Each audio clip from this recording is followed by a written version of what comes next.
నమస్తే అండి, ఎలా ఉన్నారు అందరూ? బాగున్నారా? నేనైతే బాగున్నానండి. మీ అందరికీ అమ్మవారి ఆశీస్సులు ఎప్పుడు ఉండాలని కోరుకుంటూ ఈ రోజున ఒక మంచి పరిహారంతో మీ ముందుకు వచ్చాను. రోజురోజుకి ఆర్థిక కష్టాలు అనేటివి ఎక్కువైపోతున్నాయని దానికోసం ఏదైనా చిన్న పరిహారాలు చెప్పమని అడుగుతున్నారు.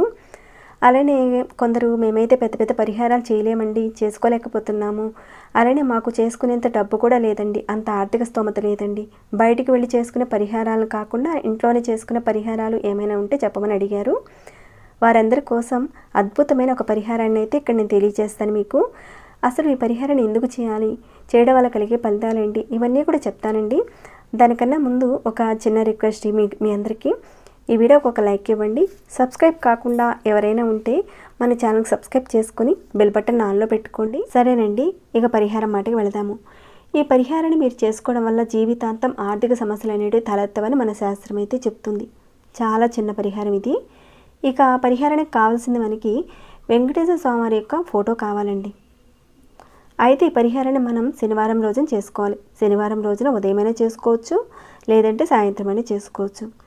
ఈ విధానాన్ని మీరు ప్రతిరోజు చేసినా చేయకపోయినా కానీ శనివారం రోజున మాత్రం ఖచ్చితంగా ఆచరించాలండి.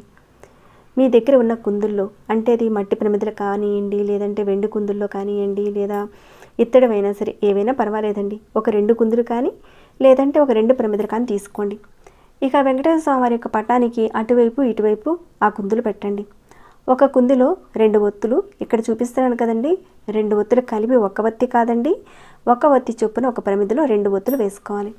వేసుకొని కొబ్బరి నూనెతో దీపారాధన చేసుకోవాలి. అయితే వెంకటేశ్వర స్వామి వారికి చక్కగా పూలతో అలంకరించండి. ఇక ఈ పరిహారంలో భాగంగా మీరు తులసి మాలను చక్కగా తయారు చేసి స్వామివారికి దండగా వేయండి. ఒకవేళ తులసి మాలను వేయలేని పరిస్థితి ఉంటే మీకు ఒక్క 2 దళాలైనా సరే స్వామివారి దగ్గర పెట్టండి. మాలగా వేస్తే స్వామివారికి ఇక తిరుగు అనేది ఉండదు.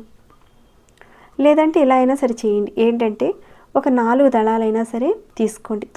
తులసి దళాలని తీసుకొని ఒక చిన్న దారంతో మాలగా తయారు చేసి స్వామివారి ఫోటోకి వేయండి. లేదా విగ్రహం ఉందనుకోండి, స్వామివారి విగ్రహానికి వేయండి. వేసి కొబ్బరి నూనెతో దీపారాధన చేయండి. ఖచ్చితంగా మీకున్న ఆర్థిక సమస్యలు అనేవి జీవితంలో లేకుండా ఉంటాయి. చూస్తే చాలా చిన్న పరిహారం అండి ఇది. ఒకవేళ ఇక్కడ మీరు 7 శనివారాలు వ్రతం చేసినా, లేదంటే ప్రతి శనివారం మీరు పిండి దీపారాధన చేసుకున్నా కానీ ఇక్కడ చెప్పిన విధంగా కొబ్బరి నూనెతో దీపారాధన చేసుకుని తులసి మాలను స్వామివారి ఫోటోకి వేయండి. ఈ విధానాన్ని ఆడవారైనా మగవారైనా ఎవరైనా చేసుకోవచ్చండి. ఇక ఈ పరిహారం చేసేటప్పుడైతే నెలసరిలో ఇంట్లో అయితే ఎవరు ఉండకూడదండి. అలానే మీరు కూడా నెలసరిలో ఉన్నప్పుడైతే చేయకూడదు. మీరు ఉదయం చేసుకోవచ్చు, లేదంటే సాయంత్రమైనా సరే చేసుకోవచ్చండి. సాయంత్రం చేసుకునేటప్పుడు మీరు 9 గంటల లోపుగా ఈ పరిహారాన్ని ముగించాలి. అంటే 6 గంటలకు చేసుకోవచ్చు, 7 గంటలకైనా చేసుకోవచ్చండి. 9 గంటల లోపుగా ఈ పరిహారాన్ని చేసుకోవాలన్నమాట. ఈ విధంగా దీపారాధన చేసుకుని తులసి మాలను వేయడం అనేది. ఇక ఆడవారైనా మగవారైనా పిల్లలైనా ఎవరైనా చేసుకోవచ్చండి. ఇంకా వివాహం కావటం లేదు, కొన్ని ఆర్థిక సమస్యల వల్ల పిల్లలకు వివాహం కావటం లేదు అన్నప్పుడు ఖచ్చితంగా వెంకటేశ్వర స్వామి వారికి ఈ దీపాన్ని వెలిగించి తులసి దళాలని మాలగా వేసి ఎవరైతే పూజ చేస్తారో వివాహం త్వరగా అవుతుందండి. పరిపూర్ణమైన నమ్మకంతో చేయండి. ఖచ్చితంగా 100కు 100% ఫలితాలు అయితే కనిపిస్తాయి. మీరు ఈ పరిహారాన్ని ఏ శనివారం రోజు నుంచి అయినా సరే మీరు మొదలు పెట్టచ్చు. కానీ మీరు పండగల తిథుల్లో మొదలు పెట్టచ్చు, లేదంటే ఏ వారమైనా సరేనండి, మీకు కుదిరిన ఏ శనివారం నుంచి అయినా సరే మీరు మొదలు పెట్టండి. ఎన్ని వారాలు చేయాలి ఇలాంటిది ఏది లేదండి. జీవితాంతం చేసుకుంటే చాలా చాలా మంచిదండి. రేపటి శనివారం నుంచే మొదలు పెట్టండి. మంచి ఫలితాలు అయితే ఉంటాయి మీకు. ఆ వెంకటేశ్వర స్వామి వారి ఆశీస్సులు మీకు ఎల్లప్పుడూ కలగాలని నేను కోరుకుంటూ ఈ వీడియోని ఇంతటితో ముగిస్తున్నాను. ఇంకేమైనా డౌట్స్ ఉంటే అడగండి, తప్పకుండా రిప్లై ఇస్తాను. ఇంకా మీకు ఎలా అనిపించింది ఏంటి అనేది కూడా నాకు కామెంట్స్ రూపంలో నాకు తెలియజేయండి. లైక్ చేయకుండా ఉంటే లైక్ చేయండి. సబ్స్క్రైబ్ కాని వాళ్ళు సబ్స్క్రైబ్ చేసుకుని మన ఛానల్లో ఉన్న వీడియోస్ని డైలీ వాచ్ చేస్తూ ఉండండి. మరొక భక్తి వీడియోలో మళ్ళీ మిమ్మల్ని కలుసుకుంటాను. అంతవరకు సెలవు.